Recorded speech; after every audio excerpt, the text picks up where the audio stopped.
बाबा साहब अम्बेडकर कहते हैं कि मैं जिस समाज में जन्मा हूँ उस समाज का उद्धार करना मेरा कर्तव्य है। तो इसी तरह हमारी जो पत्रकारिता है, हम जर्नलिस्ट है मगर हम पहले सबसे पहले हमारे समाज के है और समाज के हक और अधिकार की लड़ाई लड़ रहे हैं और समाज को समझा रहे हैं कि क्या हमारे हक और अधिकार है। आप चुनाव आता है, चुनाव के समय हमारे लोग राशन नहीं मिल रहा है, पेंशन नहीं मिल रही है, रास्ते नहीं है, नाली नहीं है, इतनी छोटी छोटी बातों के लिए लड़ते हैं। उसके जगह हमारे हक और अधिकार कहाँ पर है जो संसद में बैठे हुए सांसद तय कर सकते हैं, विधानसभा में बैठे हुए विधायक तय कर सकते हैं। मगर आज तक 75 साल में सभी दलों ने इन हमारे बहुजन समाज के लोगों के साथ छलवा किया है। दोस्तों, साथियों, नमस्कार। मैं हूं आपका स्वतंत्र फोटो जर्नलिस्ट और मैं आज आ पहुंचा हूं अमीन निसा के एरिया में। जी हाँ, मैं एक शानदार शख्सियत से आपकी मुलाकात कराने जा रहा हूं जिनका नाम है रविंद्र राणे। पुणे महाराष्ट्र से आए हुए हैं। आप MNTV के सह संपादक हैं और आप उत्तर प्रदेश के बहुत सारे जिलों में भ्रमण चल चुका है। आपकी सीधी लाइव तस्वीरें आपके चैनल के माध्यम से आप तक पहुँच रही हैं। राणे सर, आपका स्वागत है अलीगढ़ में। नमस्कार राणे सर, मैं अगर इजाज़त दें तो कुछ आपसे सवालों के साथ मैं जनता के साथ जुड़ना चाहेंगे। राणे सर, अभी आप महाराष्ट्र पुणे में रहते हैं और उत्तर प्रदेश का भ्रमण आखिर क्यों? उत्तर प्रदेश का 2022 का चुनाव है और 2022 के चुनाव के संदर्भ में जो जनता की क्या राय है, इसके संदर्भ में पूरे 17 अगस्त से रायबरेली से हमारी चुनावी यात्रा चल रही है। आज 23वां जिला है अलीगढ़, और अलीगढ़ में या सभी गांवों में हम जाकर लोगों से पूछ रहे हैं कि 2022 के चुनाव में किस दल को आप वोट करने वाले हैं। और पिछले 4.5 साल से भाजपा की सरकार राज्य में रही, केंद्र में पिछले 7.5 साल से रही, तो इस दरमियान क्या हो रहा है, तो ये संदर्भ में लोगों से हम सवाल कर रहे हैं। जी, आप सवाल कर रहे हैं। तो जैसा कि मेरी नॉलेज में है, केंद्र में और प्रदेश में बीजेपी का साम्राज्य है। भाजपा सरकार सबके साथ और सबके विकास की बात कर रही है। ऐसे में आपको क्या दुविधा है? नहीं, दुविधा नहीं है। भाजपा के विरोध में यानी कोई व्यक्तिगत विरोध नहीं है, वास्तव में उनकी नीति के विरोध में है। जो नीति इस देश के जो रोजगार को ख़त्म किया है, किसान के संदर्भ में किसान के विरोध में कानून लाए गए हैं, जो कानून पूंजीपतियों के लिए है, सबसे पूरे के पूरे कानून पूंजीपतियों के समर्थन में है, इसका विरोध हम कर रहे हैं। विरोध चैनल के द्वारा जो हम लोगों से बात करें, लोगों से समझ रहे हैं कि ये हमारा विरोध नहीं है, जनता का भी विरोध है और जनता भी विरोध कर रही है बड़े पैमाने पे। राणे जी नहीं चाहिए। राणे जी, कौन से विरोध की बात कर रहे हैं? मैं तो कहता हूँ बीजेपी से ज़्यादा ईमानदार और सच्ची पार्टी कोई नहीं होगी, क्योंकि उन्होंने कहा था जो राम मंदिर का जो एजेंडा था उसको उन्होंने क्लियर किया, राम मंदिर निर्माण शुरू हो गया। उन्होंने धारा 370 हटाने की बात कही थी, वो भी उन्होंने हटाने का प्रयास किया और कामयाब हुए। और सबसे बड़ी बात, नापाक पाकिस्तान को मुंहतोड़ जवाब दिया एयर स्ट्राइक करने के बाद। तो आप बीजेपी तो सच्ची पार्टी है, आप कैसे उसको कह सकते हैं कि हक और हुकूक की बात नहीं कर रहे? इस देश में जो समस्या महत्वपूर्ण है, रोजगार की समस्या महत्वपूर्ण है, किसान की समस्या महत्वपूर्ण है, ना कि मंदिर बांधने की, ना 370 कलम हटाने की, धारा हटाने की। 370 धारा हटाने से कौन सा फायदा हो रहा है? राम मंदिर बांधने से किसका फायदा हो रहा है? नहीं, जो 500 वर्ष पुराना और हजारों वर्ष पुराने जो मामले चले आ रहे थे उनका आखिर निस्तारण तो हुआ। मंदिर की विरोध मदद माननीय उच्च न्यायालय की मदद से हुआ। मंदिर की विरोध नहीं है, मंदिर का विरोध नहीं है, मगर जिस बातों पे देश के प्रधानमंत्री या आपके राज्य के मुख्यमंत्री इन्हें ध्यान देना चाहिए। जैसे कोरोना के समय उन्होंने मंदिर का भूमि पूजन किया, इसी कोरोना के समय उत्तर प्रदेश में क्या हालत हुई, बहुत सारे पेशेंट्स को ऑक्सीजन नहीं मिला, बहुत सारी लाशें गंगा में बही। ये सारी समस्या होती है। जिन इंफ्रास्ट्रक्चर खड़ा करना चाहिए, जो अस्पताल खड़े करना चाहिए, कॉलेजेस खड़ा करना चाहिए, फैक्ट्रीज खड़ा करना चाहिए, जो बड़े पैमाने में पलायन होता है, जो साउथ इंडिया में यहाँ का उत्तर भारत का या उत्तर प्रदेश का युवा जाता है, इसके संदर्भ में इन सरकारों ने कुछ नहीं किया। तो किस राष्ट्रभक्ति की बात करते हैं?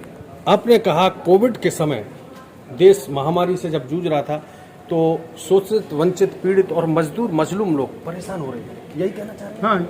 लेकिन आपके एक माननीय विधायक जी ने बताया है कि जो कोरोना की वैक्सीन है वो 459 यानी 549 रुपए की एक वैक्सीन का खर्चा आ रहा है, जबकि उत्तर प्रदेश सरकार ने निजी हॉस्पिटल से 250 रुपये और सरकारी हॉस्पिटल में अगर आप जाएंगे तो फ्री में लग रही है। तो ऐसे में अगर पेट्रोल और डीजल पर रेट बढ़ा दिया जाता है तो इसमें कौन सा पहाड़ टूट गया?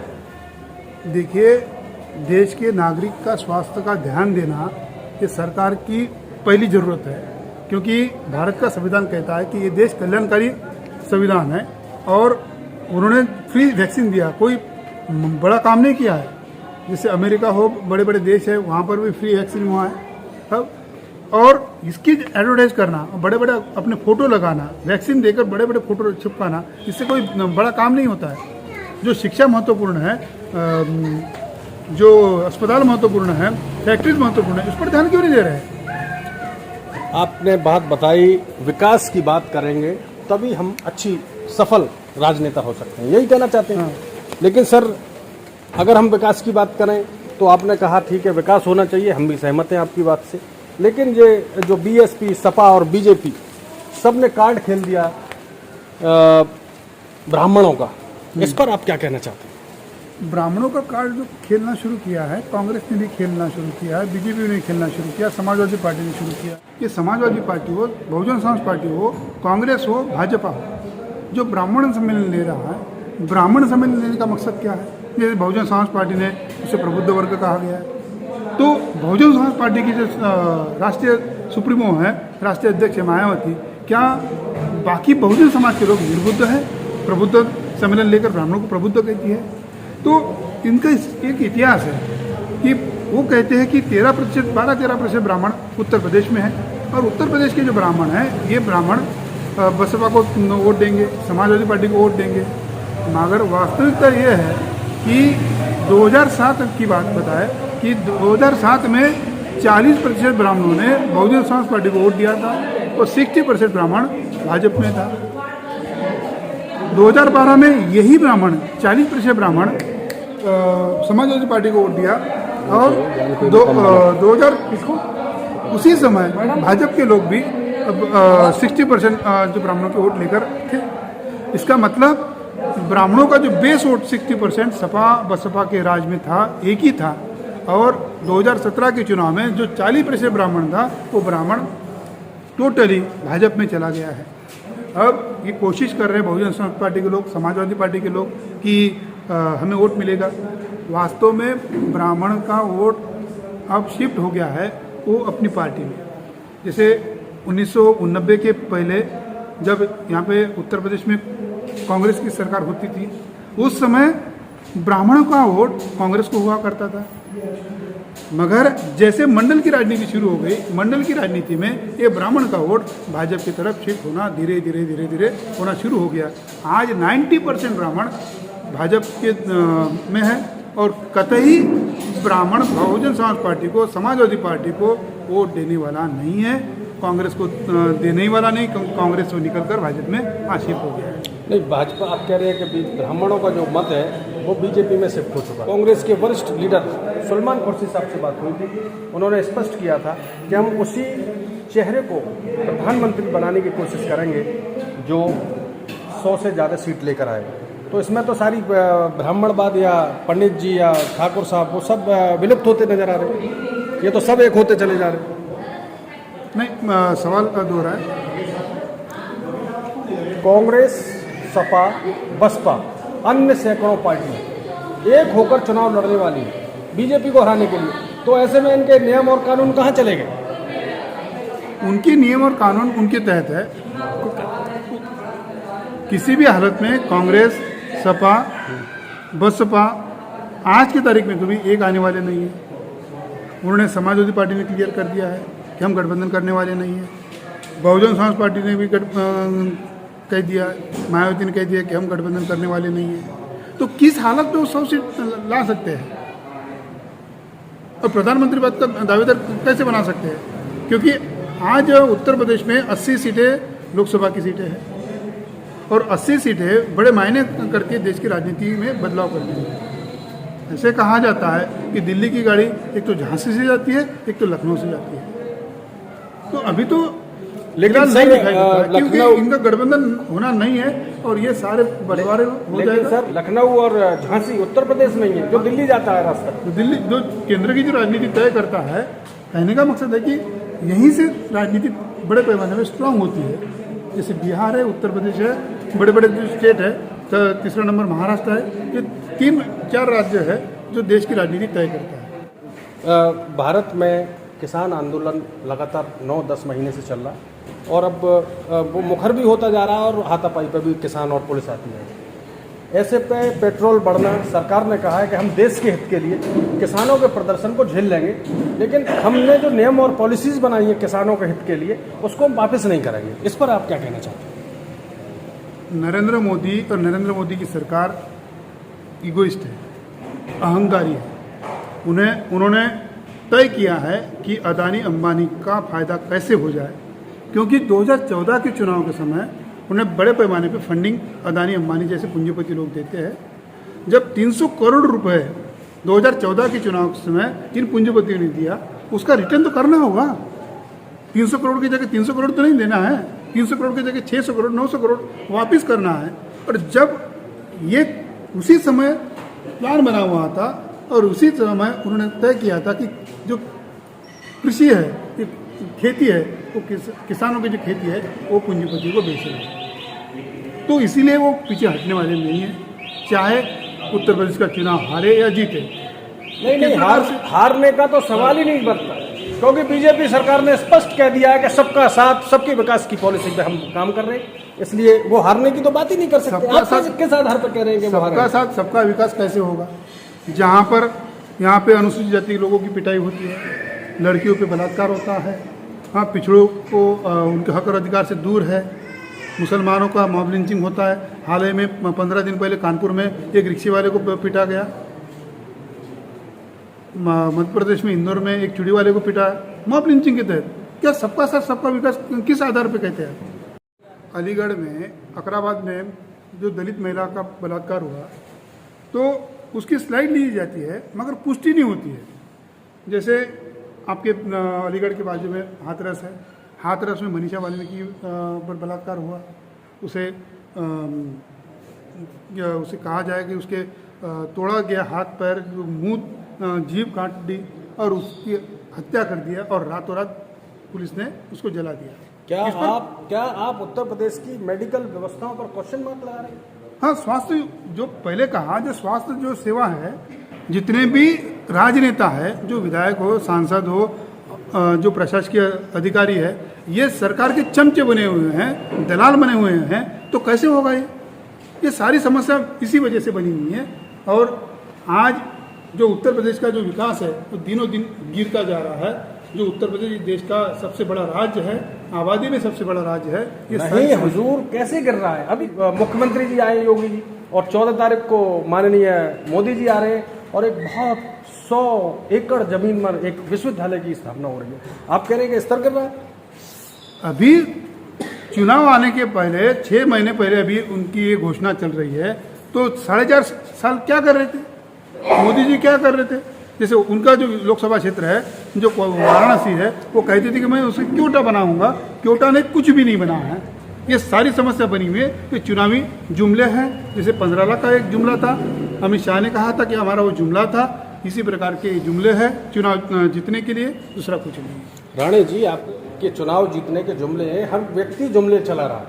इस पर आपका जो, मैं आपको क्वेश्चन एक बार दोबारा कर रहा हूँ, हमारी सरकार सबके साथ सबके विकास की बात करती है और आप जातिवाद फैलाने की कोशिश कर रहे हैं। जातिवाद फैलाने की कोशिश भाजपा के लोग करते हैं बड़े पैमाने पर। केंद्र सरकार में जब जातिवाद का जो आरोप लगाते हैं, तो जाति को टिकट क्यों देते हैं? जहाँ पर यादव बहुल होता है तो यादव को टिकट दिया जाता है, जो जाटो बहुल होता है तो जाटो को टिकट दिया जाता है। आदरणीय, हमारे 400 से ज़्यादा मेंबर ऑफ पार्लियामेंट है, SC, OBC और दलित समाज के लोग, तो आप सबके साथ सबके विकास की बात हो रही है। SC, ST या OBC के जो सांसद होंगे, विधायक होंगे, वो बाबा साहब अम्बेडकर कहते हैं कि वो दलाल और भड़वे हैं, चमचे हैं, जो राजनीतिक पार्टियों के चमचे हैं। तो क्या कर सकेंगे वो? बीजेपी सरकार ने तो अपने पूरे दलित, शोषित, वंचित समाज को आगे बढ़ाने का प्रयास किया है। और अगर उसकी नीयत में खोट आ जाए तो सरकार क्या करेगी? कौन सा कितना बड़ा है मुझे बताएं आंकड़े। बड़े पैमाने पे दलितों की हत्या होती है, दलित महिलाओं पे बलात्कार होता है, आदिवासियों को नक्सलवादी ठहराया जाता है, ओबीसी को हक और अधिकार नहीं दिए हैं। जैसे ओबीसी की जनगणना हो 2014 में, जब इस देश का प्रधानमंत्री ओबीसी कहा गया, मगर ओबीसी की जनगणना नहीं किया। 2018 में राजनाथ सिंह ने कहा कि हम 2021 में ओबीसी की जनगणना करने वाले हैं, ऐसा कहा। मगर जब 2019 का चुनाव जीतने के बाद यही राजनाथ सिंह ने कहा कि हम ओबीसी की जनगणना करने वाले नहीं है, तो कैसे सबका साथ सबका विकास होगा? मेरी पिछले दिनों बामन मेश्राम साहब से मुलाकात हुई। उन्होंने कहा कि पशुओं की तो गिनती हो गई लेकिन दलितों की गिनती नहीं हुई। यही बात 15 दिन पहले लालू प्रसाद यादव ने भी कहा कि जब पशु की गिनती होती है तो पशु की गिनती करके उसका क्या अचार डालना है?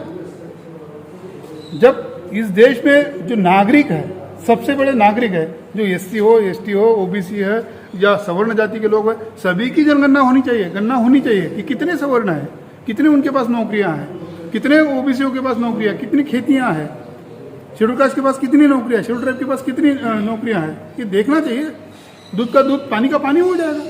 रविंद्र राणे जी, आपका जो मूल उद्देश्य है उत्तर प्रदेश में भ्रमण का, आप कोई पॉलिटिशियन नहीं है, आप एक सीनियर जर्नलिस्ट हैं, आपने टाइम्स ऑफ इंडिया में और महाराष्ट्र के कई अखबारों में सेवाएं दी, तो आपका उत्तर प्रदेश में भ्रमण का उद्देश्य क्या है?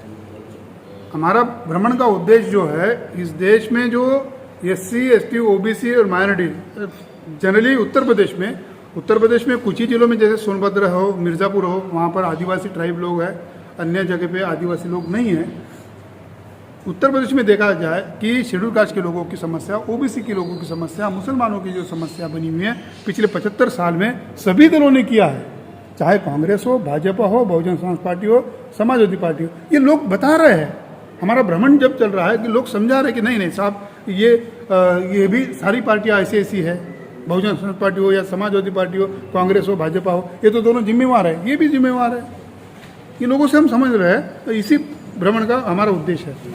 टीवी चैनल के माध्यम से लगातार उत्तर प्रदेश में आप भ्रमण पर हैं। ऐसे में आप राजनीतिक व्यक्ति तो है नहीं कोई पॉलिटिशियन है, ना एमएलए है, ना एमपी है, तो ऐसे में आपका भ्रमण का मूल उद्देश्य क्या है? थोड़ा स्पष्ट करें, मैं समझ नहीं पा रहा हूँ। एमएन टीवी का जो उद्देश्य है, इस देश का शोषित पीड़ित जो समाज है, जो शोषित पीड़ित समाज पिछले 75 साल से लगातार शोषित है, और शोषक जो बड़े पैमाने पे है, ये सारे के सारे लोग, इन शोषित जो है, कौन सा शोषित है?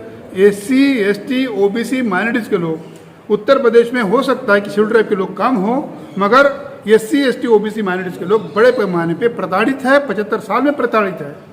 बाबा साहब अम्बेडकर कहते हैं कि मैं जिस समाज में जन्मा हूँ उस समाज का उद्धार करना मेरा कर्तव्य है। तो इसी तरह हमारी जो पत्रकारिता है, हम जर्नलिस्ट है, मगर हम सबसे पहले हमारे समाज के हैं और समाज के हक और अधिकार की लड़ाई लड़ रहे हैं और समाज को समझा रहे हैं कि क्या हमारे हक और अधिकार है। आप चुनाव आता है, चुनाव के समय हमारे लोग राशन नहीं मिल रहा है, पेंशन नहीं मिल रही है, रास्ते नहीं है, नाली नहीं है, इतनी छोटी छोटी बातों के लिए लड़ते हैं। उसके जगह हमारे हक और अधिकार कहाँ पर है? जो संसद में बैठे हुए सांसद तय कर सकते हैं, विधानसभा में बैठे हुए विधायक तय कर सकते हैं, मगर आज तक 75 साल में सभी दलों ने इन हमारे बहुजन समाज के लोगों के साथ छलवा किया है। इसी वजह से ये जो पत्रकारिता करना हमारा शौक नहीं है, इससे हमारा पेट नहीं भरता है, कि समाज का जागरूक करना ये हमारा पहला उद्देश्य है, और इसी वजह से हम भ्रमण पे है। साथियों, आप थे हमारे साथ रविंद्र कुमार राणे जी, जो कि महाराष्ट्र पुणे से आए थे, और आपने स्पष्ट किया है कि मैं अपने दलित, शोषित, वंचित, पीड़ित और ओबीसी समाज को जागरूक करने के लिए घर से निकला हूँ।